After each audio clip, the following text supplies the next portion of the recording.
నమస్తే అండి, welcome to my channel. మనకి కార్తీక మాసం స్టార్ట్ అయ్యి వారం రోజులైతే అయిపోతుందండి. కార్తీక సోమవారం కూడా వచ్చేస్తుంది. మొదటి కార్తీక సోమవారం అయితే రాబోతుందండి.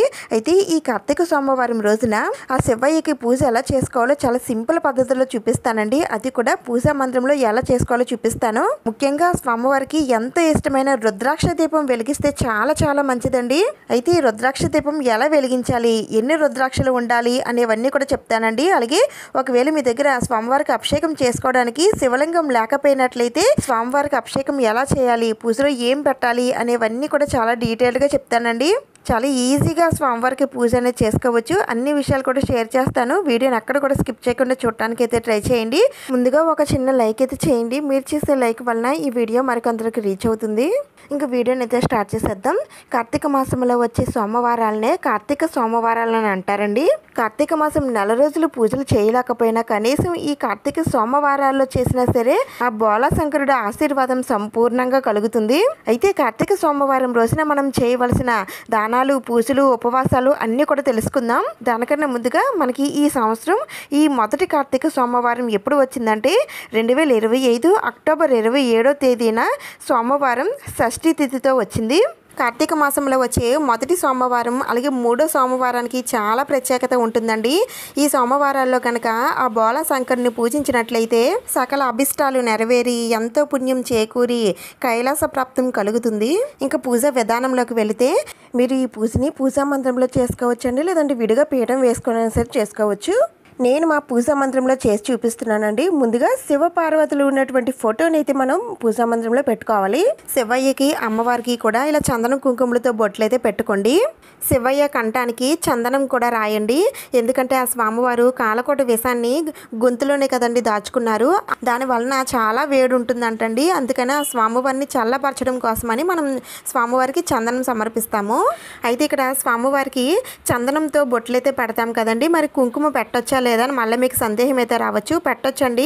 స్వామివారికి చందనంతో మీరు పెట్టేసి అలా వదిలేసినా పర్వాలేదు. లేదు అంటే కుంకుమతో బొట్లు పెట్టకూడదని ఏమీ లేదండి. స్వామివారికి కుంకుమతో కూడా బొట్లు పెట్టొచ్చు. ఇలా స్వామి అమ్మవారిని చందనం కుంకుమలతో ఇలా బొట్లు పెట్టుకొని అందంగా అలంకరించుకోండి. అలాగే ఆ స్వామివారికి ఎంతో ఇష్టమైనది రుద్రాక్షల మాలండి. మీ దగ్గర రుద్రాక్షల మాల ఉన్నట్లయితే తప్పకుండా ఆ స్వామి అమ్మవార్లకి వేయండి. ఆ తర్వాత తెల్లని పువ్వులతో కానీ లేదంటే ఆ స్వామివారికి ఎంతో ఇష్టమైన శంఖం పువ్వులతో కానీ పారిజాత పుష్పాలతో కానీ ఆ స్వామివారిని అందంగా అలంకరించండి. మీకు ఏవి పువ్వులు లభించినట్లయితే ఆ పువ్వులతో అందంగా అలంకరించవచ్చు. కానీ శివ పూజలో మొగల పువ్వులు కానీ సంపెంగ పువ్వులు కానీ ఇలాంటివి ఏమి కూడా వాడకూడదండి. శివుడు వాటికి శాపం విధిస్తారండి. అందుకని శివ పూజలో ఆ పువ్వులు నిషిద్ధం. ఇలా మీకు దొరికినటువంటి పువ్వులతో స్వామి అమ్మవారిని అందంగా అలంకరించండి. ఇంకా మీకు వీలుంటే గనక ఈ విధంగా పూజలో ముగ్గు కూడా వేసుకుంటే చాలా చాలా మంచిదండి. మీకు వీలుంటే వేసుకోండి. అంటే కొంతమంది క్లాత్లు అవి వేసుకుంటారు కదా పూజా మందిరంలో, అలాంటి వారైతే క్లాత్ మీద నేరుగా ఇలా ముగ్గుని అయితే వేయకండి. ముందుగానే ముగ్గు వేసుకున్న తర్వాత మాత్రమే క్లాత్ అయితే వేసుకోవాలి. ఆ తర్వాత నా దగ్గర ఉన్నటువంటి శివలింగాన్ని పెట్టుకుంటున్నానండి. శివలింగంతో పాటుగా నేను అమ్మవారిని కూడా పెట్టుకుంటున్నాను. అన్నపూర్ణాదేవి అమ్మవారిని అయితే పెట్టుకుంటున్నానండి. అన్నపూర్ణ అమ్మవారి, పార్వతీదేవి, గౌరీదేవి అమ్మవార్లు అందరూ ఒకటేనండి. అందుకని శివ పార్వతులను ఇద్దరిని కూడా నేను పెట్టుకుంటున్నాను. అలాగే నంది నా దగ్గర ఉంది, నంది కూడా పెట్టుకుంటున్నాను. మీ దగ్గర కూడా ఉంటే పెట్టుకోండి. లేకపోతే ఒక రుద్రాక్ష తీసుకోండి. ఆ స్వామివారికి ఎంతో ఇష్టం రుద్రాక్ష పూసలు. అందుకని ఏదైనా అంటే వీటిలో చాలా మొఖాలు ఉంటాయండి.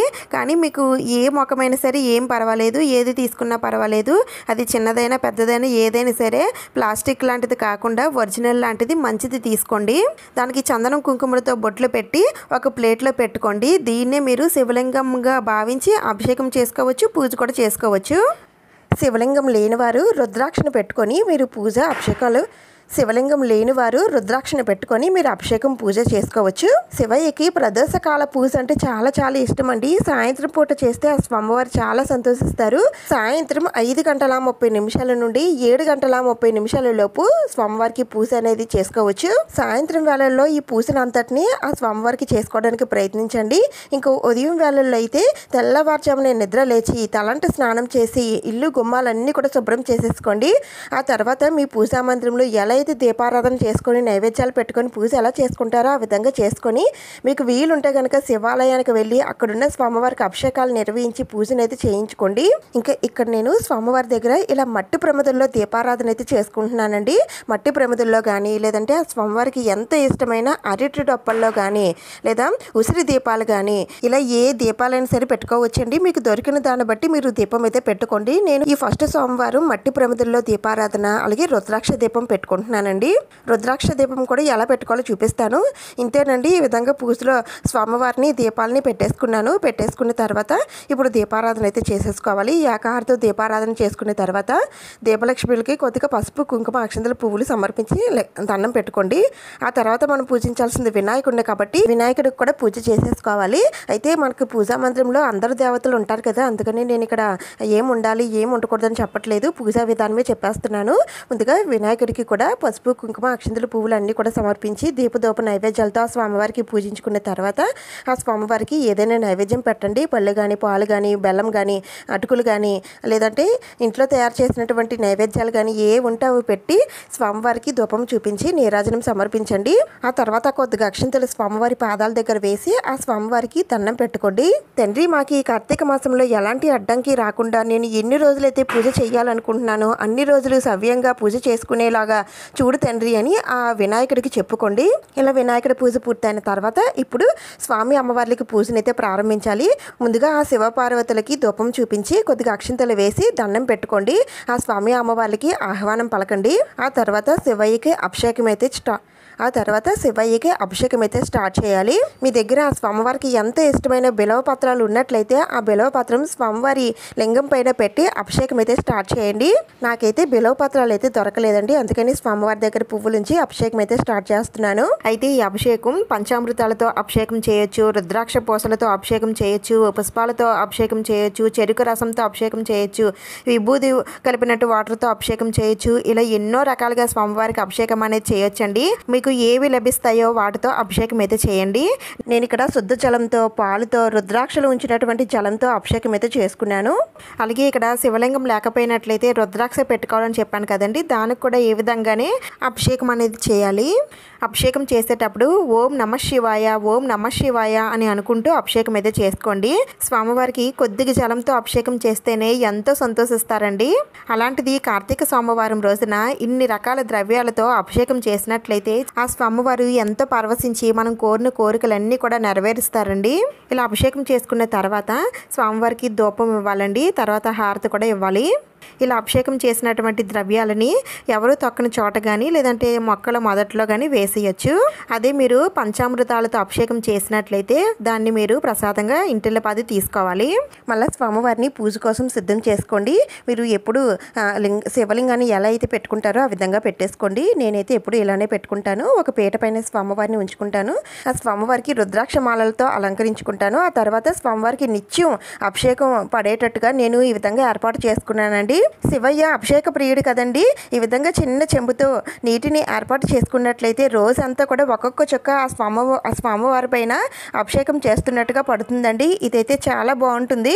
నేనైతే ఈ విధంగా స్వామివారి దగ్గర ఇలా ఏర్పాటు చేసుకున్నానండి. అలాగే స్వామివారితో పాటుగా అమ్మవారిని కూడా ఈ విధంగా పక్కనే పెట్టుకున్నాను. ఇంక తర్వాత నేను పూజలో ఇలా విభూది పండు కూడా పెట్టుకుంటున్నానండి. అంటే విభూది ఉండంటారు కదా, అదైనా సరే మీరు తెచ్చుకొని మీ పూజా మందిరంలో ఉంచుకొని ఈ నెల రోజులు కూడా ఆ విభూది పండునే స్వామివారిగా భావించి మీరు పూజ చేసుకున్నా సరే ఆ స్వామివారికి పూజ చేసినట్లు అవుతుందండి. అయితే దీనికి అభిషేకం అయితే చేయకూడదు. మీరు అభిషేకం చేయాలి అనుకుంటే ఒక ఆకుతో కానీ పువ్వుతో కానీ మీరు తీసుకున్న ద్రవ్యాలని ఆ విభూది పండు పైన చిలకరిస్తే చాలండి, అభిషేకం చేసినట్లు అవుతుంది. నేనైతే ఎప్పుడు ఈ విధంగా పెట్టుకుంటానండి. పూజ అంతా అయిన తర్వాత మళ్ళీ దీన్ని ఏం చేయాలని మళ్ళీ మీకు సందేహం అయితే రావచ్చు. కార్తీక మాసం పూర్తయిన తర్వాత ఈ విభూది పండుని మీరు ఏదైనా వాటర్లో వదిలిపెట్టేయచ్చండి. లేదంటే మీ పూజా మందిరంలోని నిత్యం అలానే ఉంచుకొని రోజు ఎలా అయితే ఇంతవరకు పూజలు చేసుకొని వచ్చారో అలానే పూజ చేసుకోవచ్చు. అలాగే ఆ స్వామివారి విభూది కాబట్టి కాస్త చేత్తో తీసుకొని రోజు పిల్లలకి అలాగే ఇంట్లో ఉన్న వారందరికీ కూడా నుదుటిని ధారణ చేసుకునే సరే చాలా చాలా మంచిదండి. మీరు పెట్టుకోవాలనుకుంటే ఈ కార్తీక సోమవారం రోజున మీ పూజా మందిరంలో ఈ విభూది పండుని అయితే ఏర్పాటు చేసుకోండి. ఇంకా తర్వాత రుద్రాక్ష దీపం ఎలా పెట్టుకోవాలో కూడా చూపిస్తున్నానండి. దానికోసం ఒక ప్లేట్ తీసుకొని దాంట్లో 3 గుప్పెట్ల బియ్యం వేసుకొని కొద్దిగా పసుపు కుంకుమలు అయితే ఉంచండి. ఇప్పుడు ఒక ప్రమిదనైతే తీసుకోవాలండి. అది కూడా బియ్యం పిండితో తయారు చేసినటువంటి ప్రమిదనైతే తీసుకోవాలి. ఆల్రెడీ మనం వెంకటేశ్వర స్వామి వారికి ప్రమిదలను అయితే తయారు చేస్తాం కదా, ఆ విధంగానే ఒక ప్రమిదనైతే తయారు చేసుకోవాలండి. దానికి ఈ విధంగా చందనం కుంకుమలతో స్వామివారి అడ్డనామాలు అయితే వేసుకోవాలి. మీకు వస్తే వేసుకోండి, లేదంటే చిన్నగా బొట్టు పెట్టుకున్నా సరిపోతుంది. ఇప్పుడు మీ దగ్గర ఉన్నటువంటి రుద్రాక్షలను అయితే తీసుకోండి. ఏ రుద్రాక్షలైనా పర్వాలేదు. ఇప్పుడు తీసుకొని ఈ బియ్యం పైన ఇలా ఒక్కొక్కటిగా పెట్టేసుకోండి. ఇన్నే రుద్రాక్షలు పెట్టుకోవాలని లెక్క ఏమీ లేదండి. ఎన్నైనా సరే పెట్టుకోవచ్చు. ఒక్కటి ఉన్నా సరే ఒక్కటైనా పెట్టుకోవచ్చు. మా దగ్గర ఇలా విడిగా రుద్రాక్షలు లేవండి, రుద్రాక్ష మాల ఉందని అనుకుంటే మాల కూడా పెట్టుకొని మీరు ఈ దీపం అయితే పెట్టుకోవచ్చు. ఇలా రుద్రాక్షలు పెట్టుకున్న తర్వాత ఇప్పుడు మనం ముందుగా తయారు చేసుకొని పెట్టుకున్న ఈ పిండి ప్రమిదని దీనిపైన పెట్టేసుకోవాలి. ఇప్పుడు దీంట్లో ఆవు నెయ్యి ఉంటే ఆవు నెయ్యి వేయండి, లేదంటే కొబ్బరి నూనె కానీ నువ్వుల నూనె కానీ వడ్డించి ఒత్తులు అయితే వేసుకోండి. 2 ఒత్తులు కలిపి ఒక ఒత్తిగా వేసుకోండి, లేదంటే 3 ఒత్తులైన సరే కలిపి ఒక ఒత్తిగా వేసుకోవచ్చు. ఆ తర్వాత దీపాన్ని పువ్వులతో అందంగా అలంకరించేసుకోండి. ఇంతేనండి, రుద్రాక్ష దీపం ఈ విధంగా పెట్టుకోవాలి. శివుడికి ఎంతో ప్రీతికరమైన ఈ రుద్రాక్ష దీపం పెట్టడం వలన మనకున్న అప్పులన్నీ కూడా తీరిపోయి ఆర్థిక సమస్యల నుండి బయటపడతామండి. అఖండ ఐశ్వర్యం సిద్ధిస్తుంది. అలాగే మనం కోరిన కోరికలన్నీ కూడా నెరవేరుతాయి. మీ దగ్గర డమరుకం ఉన్నట్లయితే డమరుకాన్ని కూడా పూజలో పెట్టుకోండి. ఇప్పుడు ఈ రుద్రాక్ష దీపాన్ని ఏకహారతతో వెలిగించి దీపం దగ్గర కొద్దిగా పసుపు కుంకుమ అక్షింతలు పువ్వులు వేసి ముందుగా ఆ దీపానికి దండం పెట్టుకోండి. ఆ దీపంలోనే ఆ స్వామివారు ఉన్నట్టుగా భావన చేసుకొని ఆ స్వామివారికి 2 చేతులు జోడించి ఆ స్వామివారికి ముందుగా దండం పెట్టుకోండి. ఇప్పుడు ఇంకా స్వామివారి పూజను అయితే ప్రారంభించాలి. ముందుగా అయితే స్వామివారి అష్టోత్తరాలన్నీ కూడా చదువుకుంటూ విభూది అక్షింతలతో స్వామివారిని పూజించాలండి. ఇంకా తర్వాత స్వామివారికి ఎంతో ఇష్టమైనది బిలవపత్రాలు ఒక్కొక్కటి సమర్పిస్తూ బిల్వాష్టకం చదువుకోండి. అలాగే మీ దగ్గర రుద్రాక్షలు ఉన్నట్లయితే రుద్రాక్షలు కూడా సమర్పిస్తూ లింగాష్టకం ఇంకా స్వామివారి సహస్రనామాలు స్తోత్రాలు అన్నీ కూడా చదువుకోండి. ఇంకా కార్తీక పురాణం కూడా చదువుకోవాలనుకుంటే చదువుకోండి. విభూతితో కూడా స్వామివారికి పూజ చేసుకోండి, చాలా మంచిది. ఇవేమీ మాకు రావండి, మేము చదవలేమని అనుకుంటే స్వామివారి అత్యంత శక్తివంతమైన నామాలు 8 ఉన్నాయండి, అవి చదువుకున్నా సరిపోతుంది. లేదండి ఇవి కూడా మేము చదువుకోలేమని అనుకుంటే ఓం నమ శివాయ లేదంటే హరహర మహాదేవ శంభో శంకర అని కానీ ఇలా స్వామివారి మంత్రాలు ఏవైనా సరే మీరు జపిస్తూ పూజనైతే చేసుకోవచ్చు. ఈ కార్తీక మాసంలో దీపానికి స్నానానికి ఉపవాసానికి చాలా ప్రాధాన్యత ఉందండి. స్వామివారి దగ్గర వివిధ రకాల వాటిల్లో మనం దీపారాధన అయితే చేస్తూ ఉంటాము. ఇంకా స్నానం కూడా నదుల దగ్గర కానీ చెరువుల దగ్గర కానీ స్నానాలు ఆచరిస్తే చాలా చాలా మంచిది. మనం చేసిన పాపాలన్నీ కూడా తొలగిపోతాయండి. ఇంకా తర్వాత ఉపవాసం, ఈరోజు అంతా కూడా ఉపవాసం ఉండి సాయంత్రం వేళలో స్వామివారిని ఈ విధంగా పూజించుకొని రాత్రి వేళలకి భోజనం చేయాలండి. దీన్నే నక్తమని అంటారు. ఈ విధంగా చేసిన వారికి కైలాసవాసం దర్శన భాగ్యం కలుగుతుందని మనకి పురాణాలు చెప్తున్నాయి. ఇంకా ఈ రోజున ఎవరికైనా లేని వారికి దాన ధర్మాలు చేస్తే ఎంతో పుణ్యం లభిస్తుంది. సాయంత్రం వేళల్లో మేము ఇలా పూజ చేసుకోలేమండి అనుకునేవారైతే కనీసం గుడి దగ్గరికైనా వెళ్ళి దీపారాధన చేసి ఆ స్వామివారికి దర్శనం చేసుకోండి. ఈరోజు నాన్ వెజ్ లాంటిది ఏమీ కూడా తినకూడదండి. అలాగే ఉల్లి వెల్లుల్లి కూడా తినకూడదు. ఇంకా బ్రహ్మచర్యం పాటించాలి, నేలపైన పడుకోవాలి. సాయంత్రం వేళల్లో పీఠం వేసుకున్నవారు రాత్రి వేళల్లో పీఠాన్ని కదపకూడదండి. ఇంకా తర్వాత రోజు మంగళవారం కాబట్టి మంగళవారం కూడా పీఠాన్ని కదపకూడదు. ఆ రోజున పార్వతీదేవి అమ్మవారు అంటే గౌరీదేవి అమ్మవారిని పూజించుకొని బుధవారాన్ని పీఠాన్ని అయితే కదపండి. అదే మీరు పూజా మందిరంలో పూజ చేసుకున్నట్లయితే ఇలాంటి నియమాలు ఏమీ ఉండవు. ముఖ్యంగా ఈ కార్తీక సోమవారాల్లో నాన్ వెజ్ వండడం కానీ తినడం కానీ చేయకూడదండి. ఈ రోజున ఉదయం సాయంత్రం వేళల్లో కూడా గడప దగ్గర దీపాలు అయితే పెట్టుకోండి. ఆ తర్వాత పూజలో మీ దగ్గర డమరకం ఉన్నట్లయితే డమరక నాదం తప్పకుండా చేయండి. మధ్య మధ్యలో ఇలా డమరక నాదాన్ని మోగిస్తూ ఉన్నట్లయితే స్వామివారు శివతాండవం చేస్తారండి. ఎంతో సంతోషంతో శివతాండవం చేస్తారు. అందుకని మీ దగ్గర ఇలా డమరకం ఉన్నట్లయితే తప్పకుండా డమరక నాదం వినిపించండి.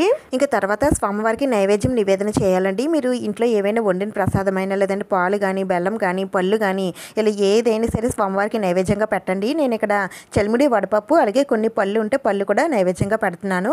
అలాగే మీ దగ్గర పూర్ణఫలం అంటే కొబ్బరికాయ ఉన్నట్లయితే కొబ్బరికాయ కూడా నివేదన చేయండి. నా దగ్గర అయితే కొబ్బరికాయ లేదు. ఇంట్లో కొట్టకపోయినా గుడి దగ్గర అయినా సరే కొట్టొచ్చండి. ఇంకా తర్వాత స్వామివారికి తాంబూలం కూడా సమర్పించి ధూపం కూడా ఇవ్వాలండి. ఇంకా చివరిగా స్వామివారికి నీరాజనం సమర్పించి కొద్దిగా అక్షింతలు పువ్వులు స్వామివారి పాదాల దగ్గర వేసి దండం పెట్టుకోండి. ఈ విధంగా కార్తీక సోమవారాలు పూజ చేయడం వలన ఆ స్వామివారి ఆశీర్వాదం మన పైన ఉంటుంది. ఈ రోజున ముత్తైదువులు భక్తి శ్రద్ధలతో గనక శివుణ్ణి కొలిస్తే మాంగళ్య భాగ్యం చేకూరుతుందండి. హరహర మహాదేవ శంభో శంకర అని అంటేనే మనం చేసిన పాపాలన్నీ కూడా తొలగిపోయి అష్టైశ్వర్యాలు చేకూరుతాయి. ఈ మాసం అంతా కూడా ఉపవాసం ఉండి శివుణ్ణి కొలిస్తే కనుక కైలాసవాసం సిద్ధిస్తుందండి. ఈ నెల రోజులు ఉపవాసం లేకపోయినా, నెల రోజులు పూజ చేయలేకపోయినా కనీసం ఈ కార్తీక సోమవారాల్లో ఆ స్వామివారికి పూజ అభిషేకం చేసినా సరే అంతే ఫలితం లభిస్తుందండి. ఇంకా రుద్రాక్ష దీపం కొండెక్కిన తర్వాత ఈ పిండి ప్రమిద ఇంట్లో ఉన్న వాళ్ళందరూ కూడా కొద్ది కొద్దిగా ప్రసాదంగా తీసుకోండి. ఇంకా మిగతా దేవుని ఉంటే ఆవుకు పెట్టేయండి. ఇంకా దీపం కింద వేసిన బియ్యాన్ని వంటల్లో వాడుకోవచ్చు. ఇంకా రుద్రాక్షలు అయితే మీరు మళ్ళా పూజకు ఉపయోగించుకోవచ్చు. ఈ విధంగా కార్తీక సోమవారం రోజున సాయంత్రం వేళల్లో శివయ్యకి పూజనైతే చేసుకోవాలండి. ఈ వీడియో మీకు నచ్చింది, యూజ్ అయిందని అనిపిస్తే ప్లీజ్ తప్పకుండా లైక్ చేయండి, షేర్ చేయండి, సబ్స్క్రైబ్ చేసుకోండి. ఇంకొక మంచి వీడియోతో మళ్ళీ కలుద్దాం. Thank you for watching.